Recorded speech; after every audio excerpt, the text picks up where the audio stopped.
Ajde, pročitamo ovo što smo pripremili. Hoćemo? Jel? Ajde. Šta piše?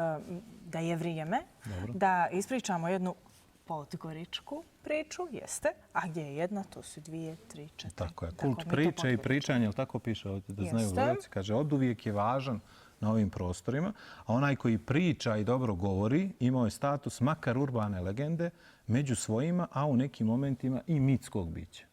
Dobro. Svaki grad nosi sa sobom svoje junake i karakteristične, vrlo često obojene lokal-patriotske priče. Tako je. A kakve su i kakve će to biti ove podgoričke naše, reći će nam Miodrag Bole Bošković. Dobro jutro. Jesmo li zagrebali malo, gospodina Bošković, kroz ovu najavu to što nam vi pripremate? Dobro jutro vama i pozdrav gledalcima jutarnjeg programa Dobro jutro Crna Gora. Pa jeste, to je... Kao što ste rekli, organizaciji Kica Budo Tomović na poziv direktorice Snežane Burzine, gospodine Nenada Nenezića, srijeda u 8 sati, do 10 bit će podgoričke priče, tu će oni nešto da pitaju, ja ću valjda nešto da pričam. Mada bih ja više volio da se zovu titogradske priče, ali dobro. Koje su podgoričke priče ili titogradske? Pa to će da pitate moderatora, to je gospodin Vanja Kovačević, a vjerujte mi, još uvijek se nismo čuli, pretpostavljam, iz prošlosti ili iz nekog stvaralaštva čim se ja bavim. Iskustva vaša su velika, raznorodna, rekao bih, i sigurno da imate šta da kažete i da ljudi čuju. A o čemu bi vi rado pričali? Pa prvo da skočimo pa da kažemo hop. Neka da ostavimo to Vanji, pa sve ono što Vanja bude našao za shodno da možemo da razgovaramo, razgovarat ćemo. Možemo da razgovaramo recimo baš o ovom Dobro jutro Crna Gora. Možemo da razgovaramo o nastanku ove kuće. Ja sam ovdje počeo 84. godine kao saradnik u muzičkoj redakciji zabavne muzike. Tada je glavni odgovorni urednik bio gospodin Branko Zenović, gospodin u punom smislu te riječi od kojeg ste mogli da naučite ne samo što se tiče tog esnafa, što se tiče novinarstva, nego prije svega jedna oblast koja je, nažalost, danas u mnogome zapostavljena, to je etika. I tako dalje, i tako dalje. Šta su Podgoričani? Ko su Podgoričani? Svako ko se osjeća. Kako ih opisati? Postavljate teška pitanja sad, znate kako? 1000 ljudi, 1000 čudi. Svako sobom nosi neko svoje viđenje. U principu, Titograd ne čine samo zgrade, čine ljudi. Ja recimo pamtim kada je bilo 50-60 hiljada, ovo je već 220-30 hiljada. To je veliki znak pitanja koliko današnji grad ima veze sa gradom prije nekih 15-20 godina. Ali dobro, sve to ide u rok službe, idemo dalje. Samo malo više pozitivne energije, samo malo više razumijevanja i malo više tolerancije. Jasno. Napravili ste sami negdje tu paralelu između Titograda i Podgorice i trudimo se nekako ovdje. Često, evo, i gospodin Radunović je pričao o tim nekim starim, dobrim, srećnim vremenima i uspomenama.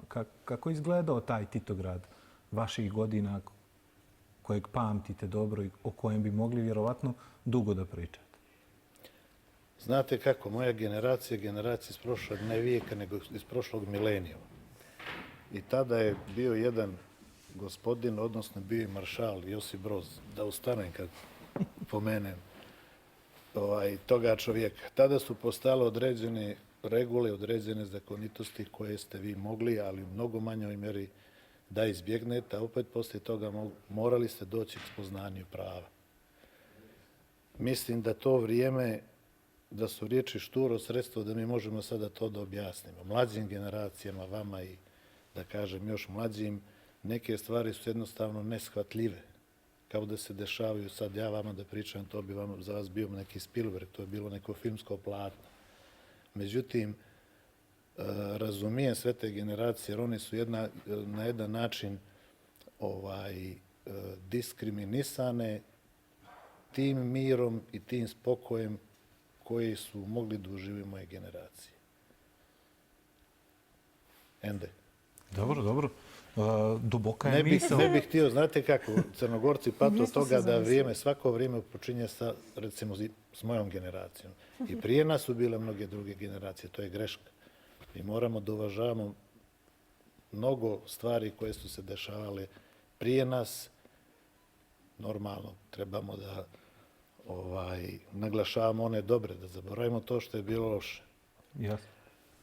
Što bi rekao jedan od naših najvećih historičara, gospodin Vojvodušana Nikčević, on je od Skita, od Sarmata, to je 3000 godina prije Hrista, posmatrao je ove prostore od Dikleja, taj car Diokle koji još prije 1200 i neke godine tu na 5 km od Titograda sagradio tu prvu utvrdu. Ta priča od tada pa do danas, to je jedna priča kontinuiteta. Međutim, ovi prostori su uvijek rađali vanserijske pojedince, ali taj neki kolektivni sport nam baš ne ide kako treba i onda uvijek generacije, nažalost, se spotiču po neki kamen koji smo davno trebali da preskočimo i koristim priliku da čestitam Marina u osvojeno 4. mjesto, kao da je zlato. Apsolutno, ja sam napisao to negdje na Facebooku, ti si Mila osvojila, ali ona kao sportista vjerovatno uvijek gleda ono prema vrhu skroz. Biće valjda priča o filmu, o muzici, o Titogradu, ne znam. Apsolutno, Vjerujte mi, ja se još nisam s njom ni čuo. Jasno, ono što je meni interesantno, to je i vaš put. Rekli ste bili saradnik, je li tako, u zabavnoj redakciji, je li? To je bilo 84. Tako godina. je, Sada ovdje kad sam ulazio, komentarisao sam sa Mihailom, pa gledam ove slike. Znate, pa vidite, recimo, to su sve legende. Nažalost, mnogi od njih nisu više sa nama. Jasno. Pule, pa onda sam vidio, dobro, tu je Radoje Cerović, tu je Pero Radović, to su sve ljudi koji će biti upisani zlatnim slovima u analima bilo kojeg novinarstva što se tiče Crne Gore, i štampanih, i elektronskih medija i tako dalje. Kao kompozitor i kao autor filmova čini se da stvarno želite da ne samo da želite, nego ostavljate trag onome što je bilo, onome što je sad i pokušali ste nekako da nas objasnite kao narod, naciju i kroz note i kroz sekvence. Je li to moguće? Malen sam ja da mogu da objasnim Crnogorcu. To postoji ona ali jeste li krilatica. probali? Probao jesam. Sad koliko uspješno vidjet ćemo. Kaže, činite ono što ne znate, znate ono što činite. To je rekao Sveti Petar Cetinski koji kažu i dan danas šeta Crnom Gorom, a ne dera opanke. Mi smo malo čudni, specifični. I zbog toga svi ljudi sa strane koji dolaze padaju na Crnu Goru jer u stvari ne razumiju naš mentalitet. Razumijemo li ga mi? Otvarate takvo polje, Minsko možda. tako da možda u ovom trenutku za Dobro jutro Crna Gora najbolje da o tome ne pričam. Vi ste krivac za Dobro jutro, mislim Crna Gora i ovu špicu, je li koliko sam se edukovala? Znači, kompozicija je nastala 90. godine.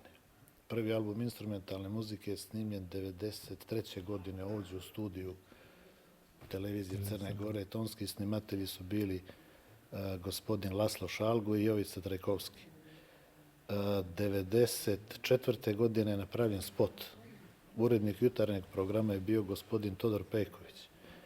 I mi smo se onako kroz tu kompoziciju smo se pozdravljali Dobro jutro Crna Gora, Dobro jutro Crna Gora. Mene kaže jedno jutro, ajde da napravimo kao najavnu špicu i to je tako nastalo.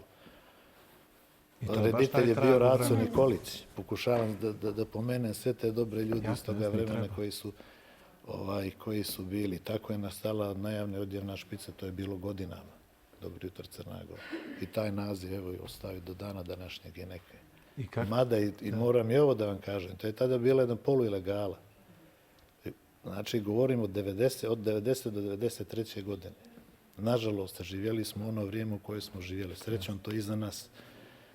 I nikako ne bi voljelo da se ponovi. Znate, to je bilo jedna velika koncentracija mržnje na ovako malom prostoru. To nema perspektivu, nema budućnosti. Mi to moramo da pobjedimo, pa i sada isto. Znate, dolaze neke generacije koje misle da su najbolje, najpametnije, to je po onoj Crnogorskoj, kad dođe Crnogorac pa se gleda u ogledalo pa kaže lijep, ljepši, vidi mene. Mislim da malo trebaju da se spušte strasti, da se spušte lopte, pa malo kolektivnog svjesnog, pa malo za opšte narodno bolje, pa malo da gledamo Dalje, nam upravo trebaju ti ljudi, to se u filmskoj industriji pa i muzičkoj zovu producenti. To su oni koji čuju mnogo bolje od svih nas i koji mogu da vide mnogo dalje od svih nas. Nama fale ti ljudi.